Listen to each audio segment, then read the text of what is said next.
आहेत ना वरून एकदम कुरकुरीत आणि आतून एकदम मऊ जाळीदार असे गुलगुले कसे बनवायचे ते आपण पाहूयात।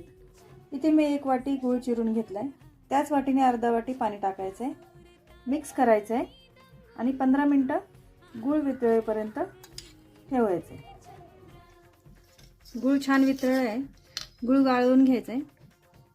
आता यामध्ये मावेल तेवढं गव्हाचं पीठ टाकायचंय, एकदम टाकायचं नाहीये। यामध्ये जवळजवळ 1 वाटी गव्हाचं पीठ बसले।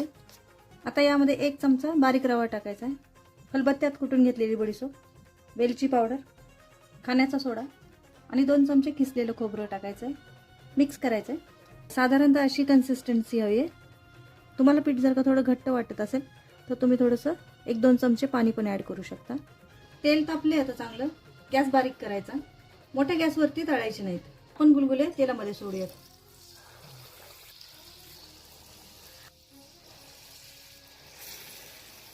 माझ्या रेसिपीज आवडत असतील तर माझ्या चॅनलला लाईक आणि सबस्क्राईब करा। तोपर्यंत हे बघा छान झालेत। आता आपण याला काढून घेऊया। तयार झाले आपले वरून एकदम कुरकुरीत आणि आतून एकदम मऊ असे गुलगुले। व्हिडिओ आवडला असेल तर माझ्या चॅनलला लाईक आणि सबस्क्राईब नक्की करा।